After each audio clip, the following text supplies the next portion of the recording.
జై శ్రీకృష్ణ. శ్రీకృష్ణ దర్శనంలోనికి తిరిగి స్వాగతం. ఒకనాడు కృష్ణయ్య గోపికలతో ఆడుతూ ఊరి బయటికి వచ్చాడు. అక్కడ ఒక చెట్టుకు ఉయ్యాల కనిపించింది. బృందావనం అంటేనే ఎన్నో అద్భుతాలకు నిలయం. బృందావనంలోని ప్రతి చెట్టు, ప్రతి ఆకు, చివరికి ఒక గడ్డి పరక కూడా భగవంతుడి అంశను, ప్రేమ తత్వాన్ని నింపుకొని ఉన్నవే. కన్నయ్యకు ఎదురుగా కనబడుతున్న ఉయ్యాల ఎక్కాలని అనిపించింది. వెంటనే అక్కడికి వెళ్ళి ఒక చేత్తో ఉయ్యాల తాడును పట్టుకొని రెండవ చెయ్య ఉయ్యాల మీద పెట్టి ఒక్కసారిగా ఎగిరి కూర్చున్నాడు. అలా ఊగుతున్న కృష్ణయ్యను చూడండి, ఎంత ముచ్చటగా ఉందో. కృష్ణుడు బృందావనంలో ఉన్నంతకాలం ఎందరికో అద్భుతమైన అనుభవాలను అనుగ్రహించారు. ఎవరెవరికి ఎటువంటి అనుభూతులు కావాలో గ్రహించి అవి వారికి అనుగ్రహించారు. బృందావనంలో ఉన్నంతకాలం ఇలా తన కోసం ఎన్నో లక్షల సంవత్సరాలుగా ఎదురుచూస్తున్న ఎందరో తన ప్రియ భక్తులని ఎన్నో విధాలుగా అనుగ్రహించాడు. ఒక్కొక్కరిని ఒక్కొక్క లీలతో ఎంతో ఆనందపరిచారు. ప్రతి ఆత్మకి జ్ఞానం, వైరాగ్యం అతి ఎక్కువ స్థాయిలో సాధించిన తర్వాత బ్రహ్మానందం వైపు వెళ్తాడు. కన్నయ్య తనను ప్రేమించే వారందరినీ ముందుగా జ్ఞాన వైరాగ్యాలనే అనుగ్రహించి తర్వాత తన మధుర తత్వంలోనికి లాక్కొని వారిని ఎంతో ఆనందపరుస్తాడు. జీవులందరినీ తన వద్దకు ఆకర్షించుకునే సంకర్షణుడే ఈ శ్రీకృష్ణుడు. ఈ విధంగా కన్నయ్య ప్రతిరోజు ఉదయం లేచిన మొదలు రాత్రి ఇంటికి వెళ్ళి పడుకునే వరకు బృందావనం అంతా తిరుగుతూ ఎన్నో అద్భుత అనుభవాలను ఆ రోజు తనని కలిసిన వారందరికీ అనుగ్రహిస్తూ ఉన్నాడు. ఈ అనుభూతులన్నీ కేవలం మానవ రూపంలో జన్మించిన యాదవులకు, గోపికలకు, మహర్షులకు, సిద్ధులకు, యోగులకు మాత్రమే కాదు, అక్కడ బృందావనంలో సంచరిస్తున్న అనేక జంతువులకు, అనేక పక్షులకు కూడా ఎన్నో దివ్యమైన అనుభూతులను అనుగ్రహిస్తూ ఉన్నాడు. కన్నయ్య కంటికి కనబడిన, కన్నయ్య చేతితో నిమిరిన, కన్నయ్య ముద్దాడిన, కన్నయ్య కౌగిలించుకున్న ఆ జంతువులు, ఆ పక్షులు ఎంత ఆనందం పొందుతున్నాయో కదా. కన్నయ్య స్పృశించిన ఆ లేగదూడను చూడండి, అక్కడ పచ్చిక బయళ్లలో చెంగు చెంగున ఎగురుతూ ఎంత ఆనందంగా వెళ్తుందో. అప్పుడే వచ్చిన కన్నయ్య భుజం మీద వాలిన ఆ చిన్న పక్షిని చూడండి, ఎంత ముచ్చట పడిపోతుందో. మన చిన్న కన్నయ్యను చూస్తూ ఆ ఆనందంతో ఎంత చక్కగా కూస్తుందో కదా. ఆ పక్షిని చూడండి, కన్నయ్య చుట్టూ చేరే ఆ కన్నయ్య తమలో ఒకరిగా భావించి ఎంతో అద్భుతంగా పురువిప్పి నాట్యం చేస్తున్న ఆ నెమళ్లను చూడండి, ఎంత ఆనందపడుతున్నాయో. కృష్ణయ్య ఆనంద స్వరూపుడు.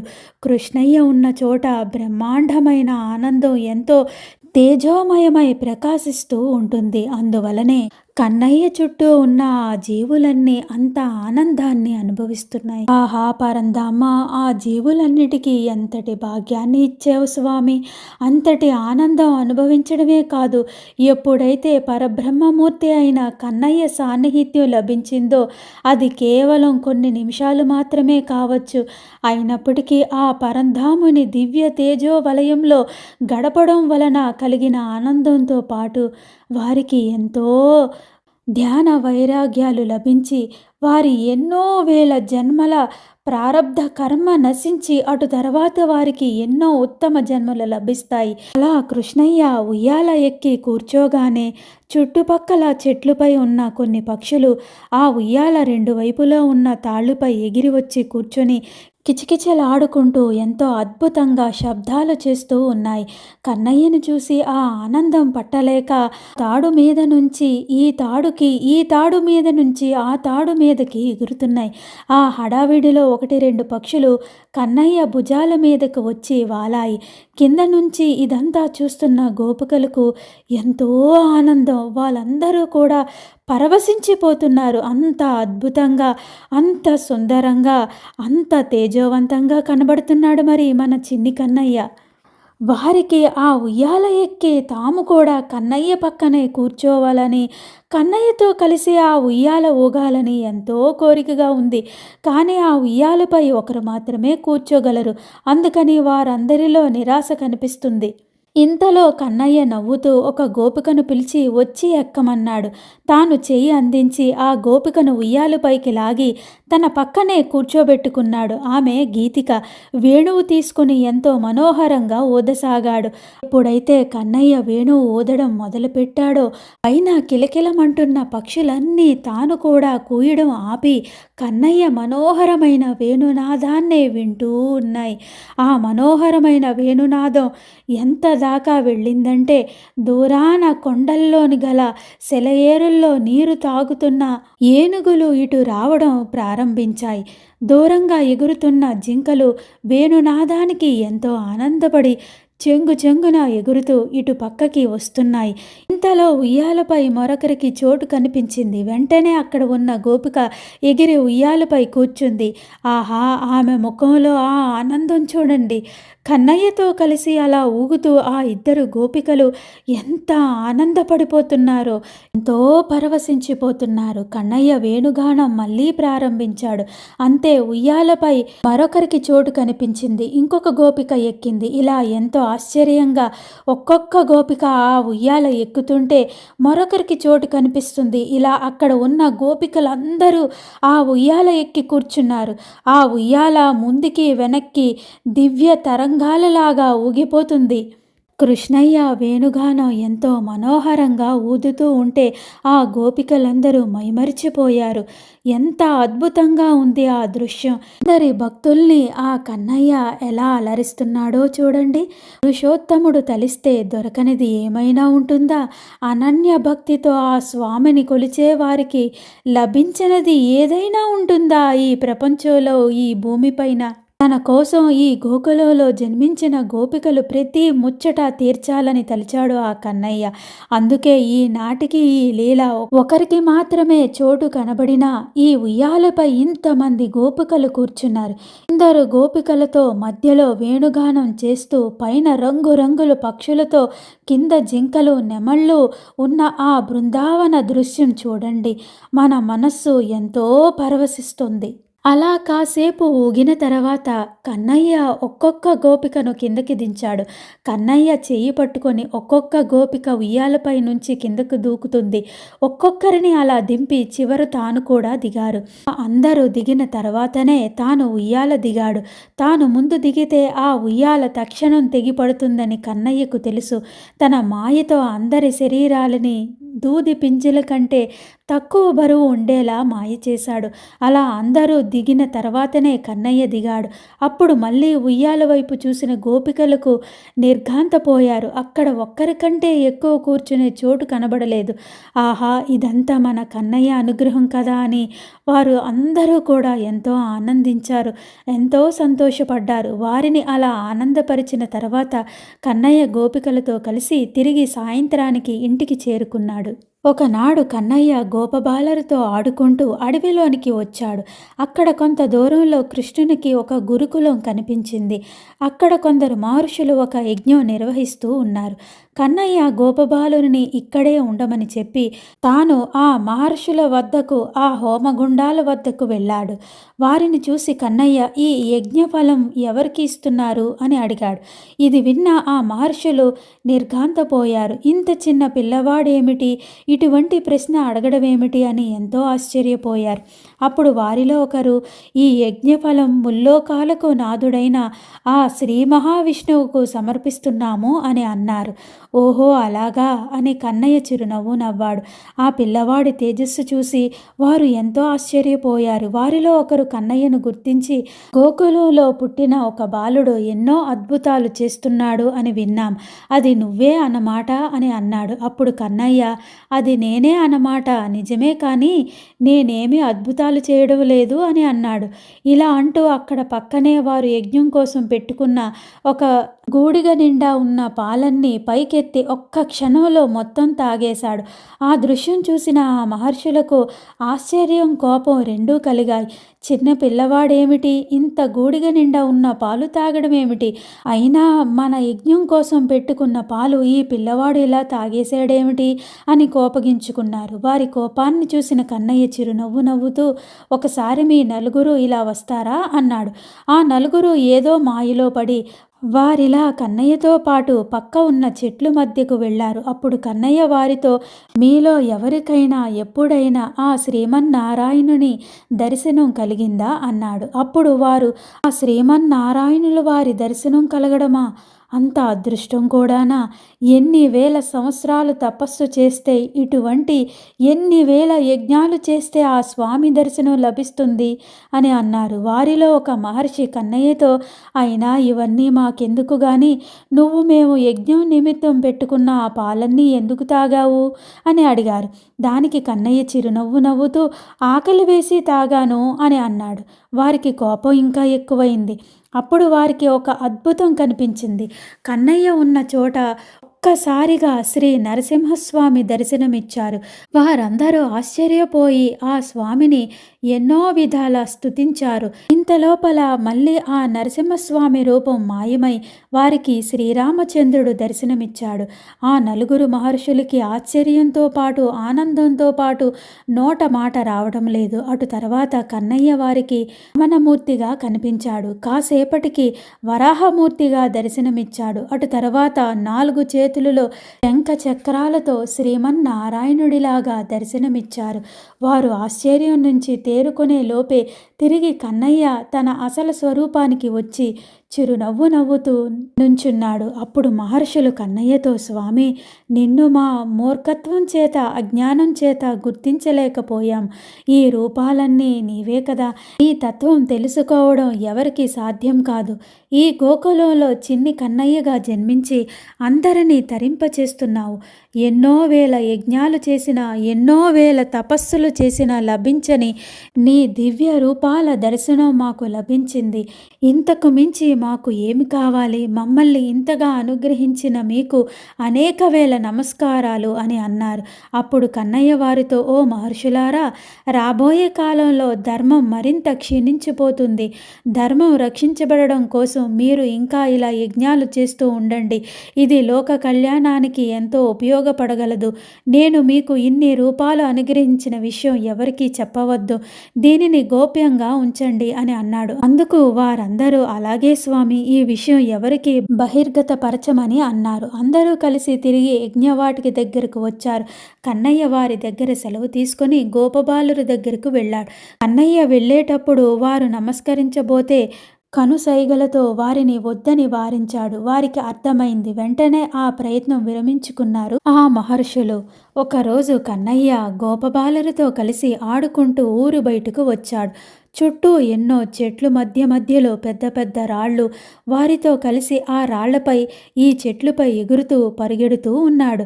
అలా పరిగెడుతూ ఉండగా ఒకసారి ఒక రాయి కాలికి తగిలి ముందుకు తూలిపడి నుదుటి మీద చిన్న గాయమై కృష్ణుడు కింద పడ్డాడు.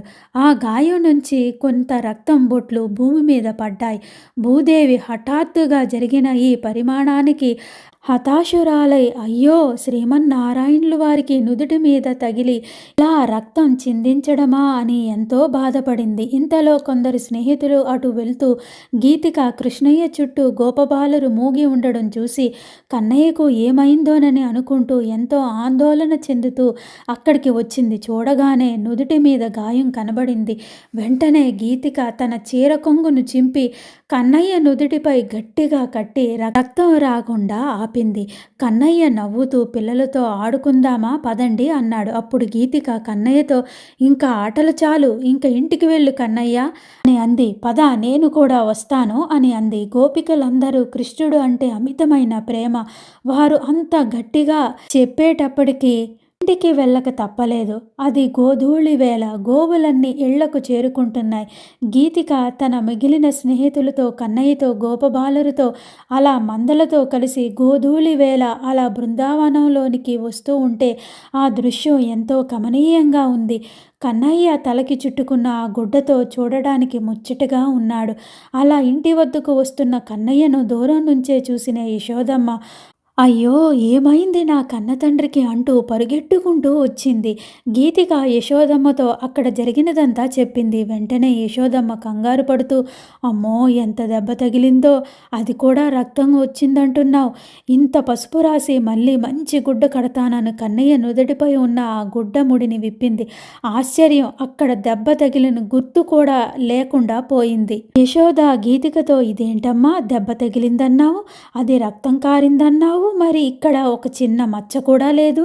నువ్వు నీ ముచ్చట కోసం నీ చీర కొంగు చింపి నా కన్నయ్యకు ఇలా కట్టుకట్టినట్లున్నావు. అందరికీ నా కన్నయ్య అంటే ఎంత ప్రేమ ఉంటే మాత్రం మరీ ఇలా అబద్ధాలు చెప్తారా? అది కూడా దెబ్బ తగిలి రక్తం కారిందని చెప్తారా అని అంది. అప్పుడు గీతిక, అయ్యో యశోదమ్మ, కన్నయ్యకు దెబ్బ తగిలి అది కూడా కింద పడి రక్తపు చుక్కలు నేల మీద పడి ఉండడం మేమందరం చూశాము. కావాలంటే ఇదిగో ఈ గోపబాలురు అందరినీ అడుగు అని అన్నారు. గోపబాలురు అందరూ అవును, కన్నయ్యకు రక్తం కారింది అన్నారు. గోపికలందరూ కూడా అదే మాట అన్నారు. కన్నయ్య మాత్రం చిరునవ్వు నవ్వుతూ, ఏమో నాకేమీ తగల్లేదు, కింద పడి లేచాను, ఇంతలో గీతిక వచ్చి నా తలకి ఇలా కట్టుకట్టిందమ్మా అని అన్నాడు. అప్పుడు గీతిక యశోదమ్మతో, యశోదమ్మ, కావాలంటే ఉదయం మనం ఈరోజు కన్నయ్య పడిన ప్రదేశానికి వెళ్ళి అక్కడ రక్తపు మరకలు నీకు చూపిస్తాను. రేపు ఉదయం వస్తాను, ఇప్పటికే చీకటి పడింది కదా అని అంది. కన్నయ్య ఇంట్లోనికి వచ్చి కాళ్ళు చేతులు ముఖం కడుక్కొని యశోదమ్మ ఇచ్చిన వెచ్చని పాలు తాగి కాసేపటి తర్వాత స్నానం చేసి భోజనం చేసి పడుకున్నాడు. కన్నయ్య చిరునవ్వుతో తాను అంతకు మునుపు ద్వాపర యుగంలో, అంతకు మునుపు మహాయుగంలో ఈనాటి ఈ గీతిక గోపికగా పుట్టినప్పుడు తనపై ఎంతో ప్రేమ వాత్సల్యంతో ఉండడం గుర్తుకు వచ్చింది. గీతిక కొన్ని లక్షల సంవత్సరాల పాటు తన అనుగ్రహం కోసం, తన సాన్నిహిత్యం కోసం ఎంతో గొప్ప తపస్సు చేసిన మహాయోగి. క్రిందిటి మహాయుగంలో, ద్వాపర యుగంలో తాను కృష్ణుడుగా అవతరించినప్పుడు బృందావనంలో ఈమె ఇదే పేరుతో జన్మించింది. కృష్ణుడిని ఎంతో ఆరాధించేది. బృందావనంలో ఉన్నన్ని రోజులు కాసేపైనా ప్రతి 2-3 రోజులకు ఒకసారి వచ్చి కలిసి వెళ్తూ ఉండేది. ఆ విధంగా ఆ పరమాత్మునితో ఎంతో మధుర సాన్నిహిత్యాన్ని అనుభవించింది గీతిక. ఈ సృష్టిలో అన్నిటికన్నా మించిన ఆనందం కృష్ణ ఆరాధనలోని, కృష్ణ ఆలోచనలలోని లభిస్తుంది. ఇంకా కృష్ణ సాన్నిహిత్యం కూడా లభించిన వారి ఆనందం చెప్పగలమా? అటువంటి ఆనందం పొందిన మహాయోగి నేటికి మన మధ్య సామాన్య మానవుల వలె జన్మించి ధర్మాన్ని ఆచరిస్తూ, ధర్మాన్ని ప్రచారం చేస్తూ, ధర్మస్వరూపులై జీవిస్తూ ఆనాడు తాము కృష్ణుడి వద్ద పొందిన ప్రేమతత్వాన్ని తమ వద్దకు వచ్చే ప్రతి ఒక్కరికి పంచుతున్నారు. అటువంటి మహనీయులు ప్రస్తుత కాలంలో కూడా ఈ భూమిపైన ఎన్నో ప్రదేశాలలో ఉన్నారు. మన పూర్వ పుణ్యం వలన అటువంటి వారిని దర్శించిన, వారి వద్ద కొంతసేపు కూర్చున్న మన హృదయాలలో ఎంతో అద్భుతమైన ఆనందం జనిస్తుంది. వారిలో కొందరు సాక్షాత్తు శ్రీకృష్ణ భగవానుని అంశతో జన్మించిన వారు కూడా ఉన్నారు. కన్నయ్య అలా ఆలోచిస్తూ అంతకు ముందు మహాయుగంలో వెళ్ళి అప్పటి దృశ్యాలన్నీ చూస్తున్నాడు. అప్పుడు తాను ఒకనాడు గీతికకి తన చీర కొంగుతో రాబోయే ద్వాపర యుగంలో తలపాగా చుట్టించుకుంటానని ముచ్చటించాడు. ఈలోపే వచ్చే యుగంలో అప్పుడప్పుడు జనించి తపస్సు చేసుకుంటూ ఉండవలసిందిగా చెప్పాడు. ఆ గీతిక మళ్ళీ ఈనాడు ద్వాపర యుగంలో మళ్ళీ గోపికగా జన్మించి కృష్ణుని సాన్నిహిత్యాన్ని పొందింది. ఈనాడు ఆమె ముచ్చటిని తీర్చాడు. మరుసటి ఉదయం గీతిక 8 గంటలకల్లా కన్నయ్య ఇంటికి వచ్చింది. యశోదమ్మ, నిన్న కన్నయ్య పడిన ప్రదేశానికి ఇంకా వెళ్దామా, పద అంది. అందరూ కలిసి నిన్న కన్నయ్య పడిన ప్రదేశం దగ్గరకు వచ్చారు. అక్కడ ఎంత వెతికి చూసినా చిన్న రక్తం పడిన ఛాయలు ఎక్కడా కనిపించలేదు. పైగా ఆ ప్రదేశంలో ఒక అద్భుతమైన వృక్షం కనిపించింది. ఆ వృక్షం కొన్ని కొమ్మలపై పువ్వులు, కొన్ని కొమ్మలపై ఫలాలతో చూడడానికి ఎంతో అద్భుతంగా ఉంది. యశోదమ్మ మునుపెప్పుడు ఇటువంటి వృక్షం చూడలేదే అనుకుంది. గీతిక కూడా యశోదమ్మతో, నిన్న ఈ వృక్షం ఇక్కడ లేదమ్మా అంది. యశోదమ్మ వారితో, గీతిక, నువ్వు చెప్తుంది ఏది కూడా నమ్మేలా లేదు. రాత్రికి రాత్రి ఈ వృక్షం ఎలా వస్తుంది అని అంది. గీతికకి చాలా ఆశ్చర్యం వేసింది. కన్నయ్య పడడం, రక్తం బొట్లు కారడం తన కళ్ళతో చూసింది. అటువంటిది ఇక్కడ ఏమాత్రం చిన్న రక్తపు బొట్లు పడిన ఛాయలు కూడా లేకపోవడం ఎంతో ఆశ్చర్యం కలిగించింది. ఇంతకీ జరిగిన విషయం ఏమిటంటే, ఎప్పుడైతే కృష్ణయ్య రక్తపు చుక్కలు భూమిపై పడ్డాయో మహాలక్ష్మి ఎంతో బాధపడింది. వెంటనే తన అంశతో అక్కడ ఒక వృక్షాన్ని సృష్టించింది. శ్రీమన్నారాయణుడి రక్తపు బొట్టు పడిన ఆ ప్రదేశం ఎంతో పవిత్రమైనది. దానిపై మానవులు ఎవ్వరూ కాలు పెట్టకూడదని గ్రహించి తన అంశతో ఒక అద్భుతమైన వృక్షాన్ని ఆ ప్రదేశంలో సృష్టించారు. ఆ వృక్షం ద్వాపరయుగంలో అందరికీ దర్శనమిస్తూ కలియుగంలో వచ్చే నాటికి ధర్మం పూర్తిగా సన్నగిల్లడంతో ప్రస్తుత కాలంలో అదృశ్య రూపంలో ఉంది.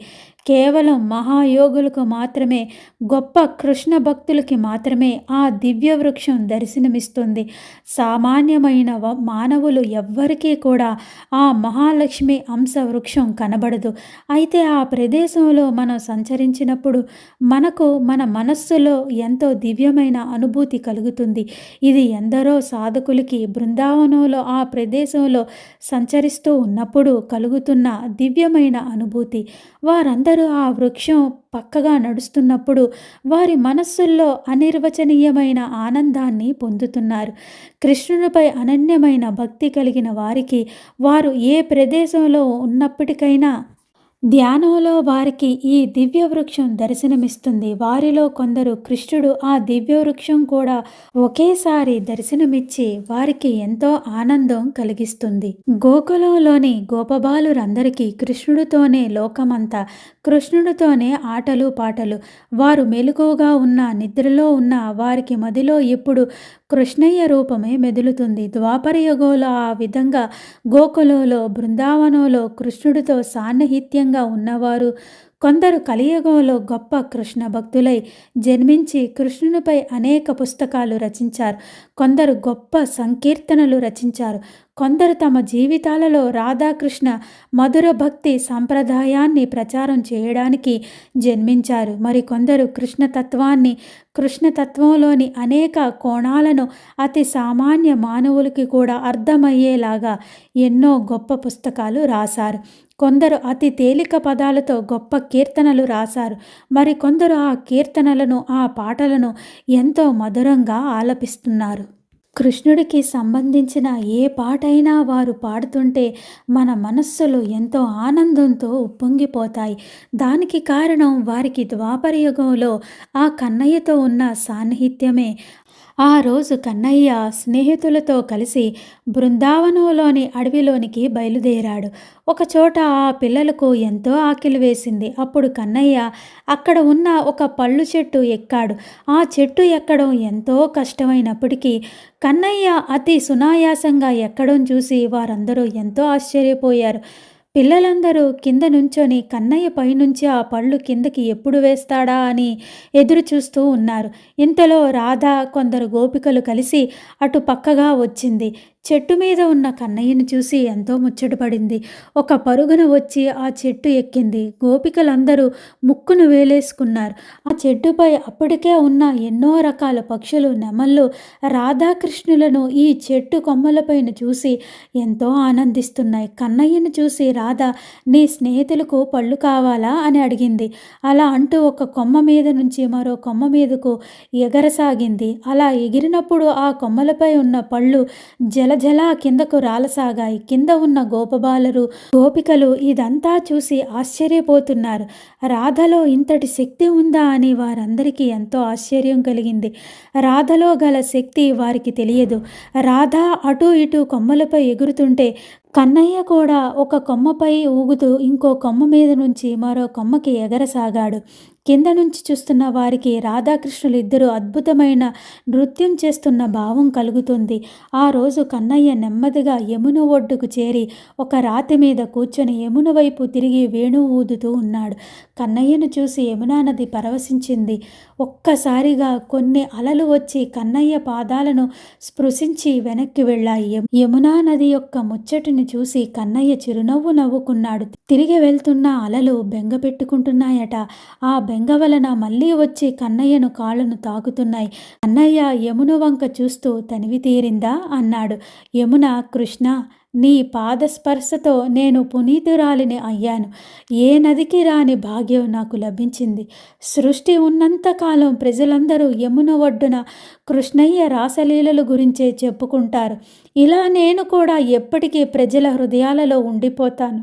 ఎన్నోసార్లు కన్నయ్యను ఇలా వెన్నెల రాత్రిలో చూడగలిగాను. ఇలాంటి వెన్నెల నల్లనయ్య మీద పడుతుంటే ఆ కన్నయ్య తేజస్సు ఆకాశం మొత్తం వ్యాపించిన కారు మేఘం వలె కనిపిస్తుంది. ఎంతో తేజస్సుతో మెరిసిపోతుంది ఆ మేఘం. యమున తన ఒడ్డున కూర్చుని వేణునాదం ఊదుతున్న కన్నయ్యను చూస్తూ ఇలా ఎంతో మురిసిపోయిందట. తన భాగ్యానికి ఎంతో ఆనందపడిందట. ఇంతలో వెనక నుంచి వచ్చిన రాధ నెమ్మదిగా అడుగులో అడుగు వేసుకుంటూ తన మధురమైన చేతులతో కన్నయ్య కనులు మూసింది. ఎవరో చెప్పుకో అని అంది కన్నయ్యకు. రాధ ముచ్చట అర్థమైంది. కాసేపు ఆట పట్టిద్దామా అనుకున్నాడు కన్నయ్య. ఎంత లేత చేతులు, ఎంత మెత్తగా ఉన్నాయి, ఇది గీతికే అన్నాడు. రాధ చిరుకోపంతో ఊహూ కాదు అని అంది. అప్పుడు కన్నయ్య ఏదో ఆలోచిస్తున్నవాడిలా నటించి, ఇప్పుడు తెలిసింది, ఈ చేతులు విశాలివే, ఆమెవే, ఇంత మెత్తటి చేతులు, ఆ స్పర్శ ఇప్పటికీ నాకు గుర్తుంది. రాధ మళ్ళీ ఊహూ కాదు, కానే కాదు అంది. అప్పుడు కన్నయ్య ఇది రాధ, రాధ కాక ఇంకెవరు? అప్పుడు రాధ ఒక్కసారిగా కన్నయ్య ముందుకు దూకింది. ఆ దూకిన క్షణంలో యమునా నది అలా ఒకటి కన్నయ్య పాదాలను తాకడానికి వచ్చింది. అదే క్షణంలో రాధ కన్నయ్య ముందుకు దూకింది. అక్కడితో ఆ అలా రాధాకృష్ణుల ఇద్దరి పాదాలను తాకింది. ఆహా, ఆ యమున ఆనందం చెప్పగలమా? ఎంతటి భాగ్యమో! ఆ వెన్నెల రాత్రి రాధాకృష్ణుల కాళ్లను తాకే భాగ్యం లభించిందని పరవశించిపోయింది. రాధ కన్నయ్యతో ఏది మళ్ళీ మురళిని వాయించు అంది. కన్నయ్య చిరునవ్వు నవ్వుతూ రాధ ముఖంలో చూస్తూ సుమనోహరంగా మురళిగానం ప్రారంభించాడు. ఆ మురళినాదం విని ఎక్కడో దూరాన ఉన్న గోపికలు ముగ్ధులయ్యారు. వారు అంతా దూరం నుండే ఈ నాదాన్ని విన్నారు. వారి హృదయాలు ఎప్పుడు కన్నయ్యతోనే ఉంటాయి. వారిలో వివాహం కానివారు ఉన్నారు, అయినవారు ఉన్నారు. కానీ ఇవేమీ వారికి పట్టవు. ఈ లౌకికమైన బంధాలేవి వారి ఆత్మను బంధించలేవు. శరీరాలు భర్తలకు అంకితం. శరీరానికి మనస్సుకు సంబంధించిన ప్రేమ భర్తలకే. కానీ ఆత్మ మాత్రం ఈ కన్నయ్యతోనే. ఆత్మ సంగమం అంటే వీరి ఆత్మలో కన్నయ్య ఆత్మను కలుపుకోవడం.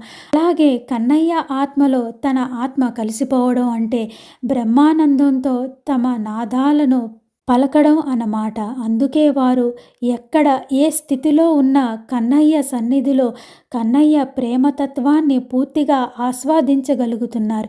వారు నిద్రలో ఉన్న మెలకువ స్థితిలో ఉండే యోగులు.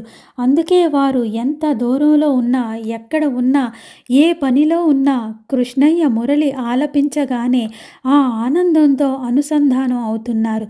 అందుకే గోపికలు ఎప్పుడూ వర్ణించలేని ఆనందంతో తేజస్సుతో ప్రకాశిస్తూ ఉంటారు. ఇక్కడ కన్నయ్య యమున ఒడ్డున రాధ కోసం ఆలపిస్తున్న ఆ వేణునాదం ప్రకృతిలో ఎక్కడో ఉన్న కృష్ణ ప్రేమికులకు అలరిస్తుంది. అందరి హృదయాలను సుమధురంగా తాకుతుంది. రాధ మోకాల మీద కూర్చొని రెండు చేతులు తన చెంపలపై పెట్టుకొని, తన ముఖం కన్నయ్య కాలిపై పెట్టుకొని పక్కకు తిరిగి కన్నయ్య పాదాలను చూస్తూ ఆ మురళిగానం మనసారా వింటుంది. మధ్య మధ్యలో తన ఇద్దరి కాళ్లను తాకుతున్న యమునను చూసి మురిసిపోతుంది.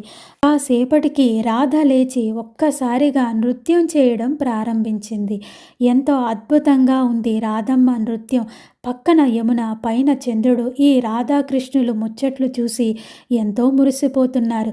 కన్నయ్య మురళిని వాయిస్తూనే నృత్యం చేస్తున్నాడు. ఆహా, ఆ రెండు ప్రేమతత్వాల అద్భుతమైన నృత్యం ఎంత లయబద్ధంగా ఉంది. ఈ విశ్వంలోని ప్రకాశం మొత్తం ఆ లయతోనే కదా. ఇలా నృత్యం చేస్తూ రాధాకృష్ణులు కొద్దిగా ముందుకు వచ్చి యమునా తరంగాలు కాళ్లకు తాకేలా నుంచొని నృత్యం చేయసాగారు. అలా నృత్యం చేస్తూ ఉంటే మధ్య మధ్యలో ఒక అల వచ్చి తన పాదాలను తాకి వెనక్కి వెళ్ళిపోతూ ఉంటే ఆ దృశ్యం ఎంతో అద్భుతంగా ఉంది. రాధ కాసేపు కన్నయ్య దగ్గరకు మురళి తీసుకొని ఎంతో మనోహరంగా ఊదసాగింది. ఆహా, ఎంత మనోహరంగా ఉంది ఆ వేణునాదం! రాధాదేవి ప్రేమతత్వం, శక్తి స్వరూపం. ఆ తల్లి వేణు ఊదుతూ ఉంటే ఇంకా మధురంగా ఉంది. ఆ మనోహర వేణునాదానికి సృష్టి మొత్తం ఒక యోగమాయలో పడిపోయిందట. ఇంకా కాసేపు అలా రాధ మురళిని గానం చేస్తూ ఉంటే ఈ సృష్టి మొత్తం యోగమాయలో పడి కొన్ని యుగాలు ఉండిపోతుందట. అది ఆ కన్నయ్యకు బాగా తెలుసు. అందుకే రాధతో, రాధా, ఒకసారి నా మురళిని ఇలా ఇవ్వు, కాసేపు నాకు కూడా గానం చేయాలని ఉంది అని అన్నాడు. అప్పుడు రాధ కన్నయ్యకు ఆ మురళిని ఇచ్చింది. అప్పుడు సృష్టి మొత్తం యోగమాయ నుండి మేల్కొనింది. తన దివ్యానుభూతిని తను గ్రహిస్తుంది. ఇంకా కాసేపటిలో తెల్లవారుతుంది. అప్పుడు రాధాకృష్ణులు ఇద్దరు ఒకరి నుంచి ఒకరు సెలవు తీసుకొని వెళ్ళారు. రాధాకృష్ణుల లీలలు అమృతం, అమోఘం.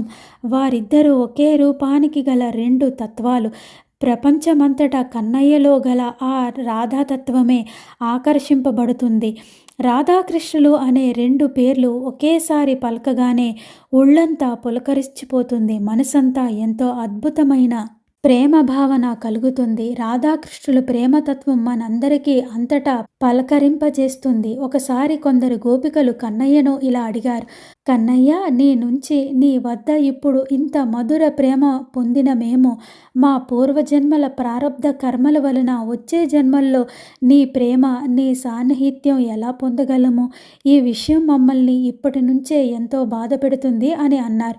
అప్పుడు కన్నయ్య చిన్నగా నవ్వుతూ, గోపికలారా, మీరంతా ఎంతో పుణ్యం చేసుకున్నారు. వచ్చే జన్మలో చాలా తక్కువ జన్మలు తీసుకుంటారు.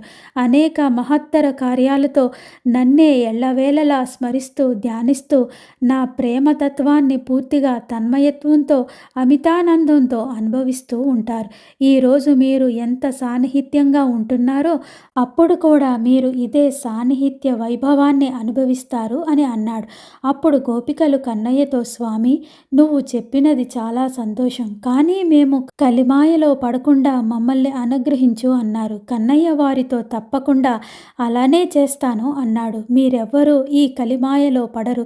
మీలో కొందరికి గల పూర్వజన్మ కర్మల వలన సంసార బాధల్లో పడి ఉన్నప్పటికీ అవి బాహ్యంగానే ఉంటాయి తప్ప మీ అంతరంగాన్ని మాత్రం ఎప్పుడూ అంటవు. మీరు కలిమాయలో పడకుండా ఎప్పుడూ నాయందే మనసు ధ్యానించేలా మిమ్మల్ని అనుగ్రహిస్తున్నాను అని వారందరికీ అభయమిచ్చాడు. గోపికలందరూ ఇది విని ఎంతో సంతోషించారు. సర్వం శ్రీ కృష్ణ పాదార్పితమస్తు. జై శ్రీకృష్ణ. శ్రీకృష్ణ వైభవం సమాప్తం. జై శ్రీకృష్ణ.